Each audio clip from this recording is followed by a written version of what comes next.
Alright, this looks familiar. Greetings everyone and welcome back to the next part of the BS Zelda Let's Play. We're gonna play BS The Legend of Zelda, the Ancient Stone Tablets. This is yet another broadcast Zelda game released on the Satellaview. I think it ran twice, 4 weeks for each run. You basically had an hour to do each week. So here we are. We're gonna pick a boy this time because we saved we saved Link last time, and here we are. Link has got a pretty rad baseball cap on. This is 90s as fuck, and we're just waking up in Sahasrara's hut. But this isn't Sahasrara. This is a different dude. This is I'm sorry. This is Sahasrara. We're also being talked to by Aghanim, who is not the evil wizard, but is the brother of Sahasrara. So this game is interesting. Try not to pay too much attention to the bottom words. I'll tell you if something important is happening down there, because it does show up a lot. You don't have to follow it if you don't want to, but you can. Basically, this game had a soundtrack going along with it. People were talking to you. Now, you can't really emulate that very well, because, you know, it doesn't work quite right. So what the ROM hackers did when they put this together is they transcribed the dialogue and put it at the bottom. So if anything important happens, I'll tell you what's going on, but you can feel free to read it if you like. So anyway, we start the game. No sword, no shield. We have a bee in a bottle. Fucking Lenny has returned to kill some shits. Also, the map is relatively similar to Link to the Past, but it's not exactly. There are different things on the map, but as you can see, we are in the area where the first dungeon in the Dark World was. This is actually going to be the first dungeon of the game. Now, since we don't have a sword, we have to rely on the bee to kill shit, and it's really effective at that. I mean, we all know Lenny. He is a bloodthirsty son of a bitch. Now, I'm going to be playing a patched version. We have a time fix patch, there's a better interiors patch, there's a better exteriors patch going on. Basically, all of these do is just, you know, enhance the game and make it a little easier to play. We are still on a timed setup, though. We have an hour to beat each week, or else the game will freeze and we have to start over. So there's no saving the game. It's meant to be played in one sitting. So anyway, yeah, we're getting a hint here that we can break, you know, crumbly walls with bombs, but players of the Zelda series will already know this. Anyway, welcome to Dungeon 1! We have, basically, you know, all the enemies from Link to the Past are back. We have those tentacle monsters, we're grabbing arrows, we're getting a lot of shit. You actually get a lot of weapons and items really early in this game. It's probably because of the nature of it, where, you know, it was timed. You only really had an hour to get the first week done. You know, an hour for each week. You have to get shit really quickly. Basically, down at the bottom, it's, you know, they're giving us general pointers to start off the game. He actually shuts up a little later, but right now they're just telling you how to play the game, things to watch out for, and, you know, most of you, I'm assuming, have already, you know, played Link to the Past, or have seen me play Link to the Past. I finished an LP of it not too long ago, so we're not worried too much about the hints and tips. Anyway, we got our sword! Hell yeah, our dying uncle didn't give it to us. We got it. Actually, truth be known, the story of this game is we're supposed to be a boy, and I think it's, if you watch the last part of the last video of the No Densetsu run, this is set, I think, 6 years after Link to the Past, and we have to come back to Hyrule and save it from the real world. It looked like they almost used some Earthbound tiles there in that, you know, entryway from where we were, but whatever. Thanks, we're being told that we're fighting well. That's good. Good to hear. We're getting a lot of encouragement from our voices in our head. From time to time, the fortune teller will come around, though. He's actually important to listen to because he tells you when timed events start happening. Different things happen depending on what time it is. And that is something important to note. Right now, at 1:10, fairies start appearing in certain rooms.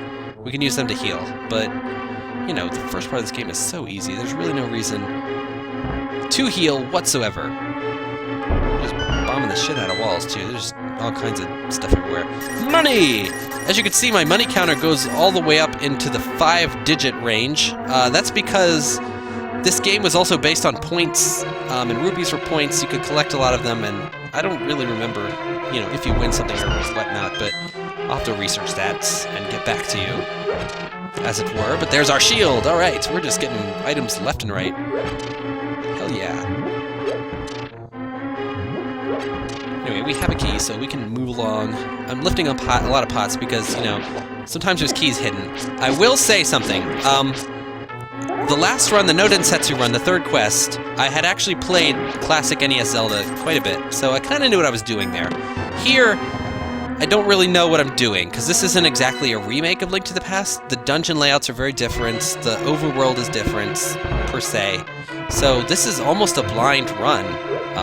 I will be doing, you know, practice runs ahead of time, so I won't look like a total idiot, but I'm just putting that out there that if I miss something, or, you know, something glaringly obvious, please just tell me, and I'll address it.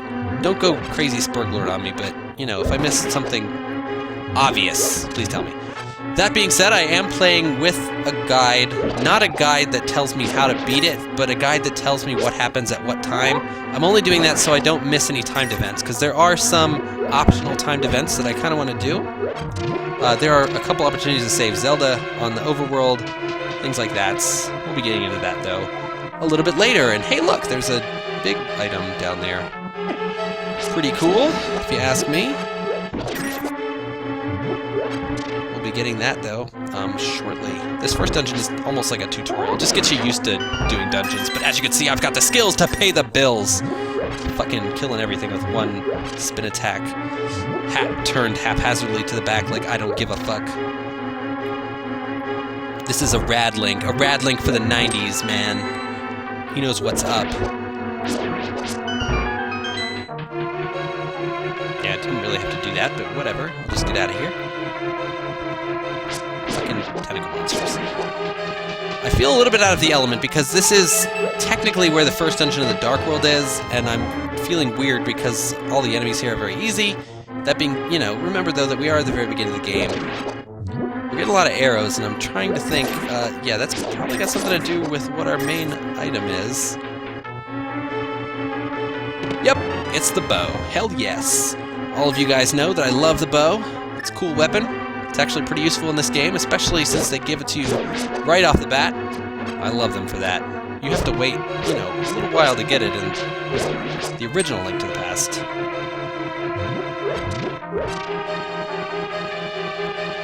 Anyway, that's about all we can glean out of this room. Let us continue on.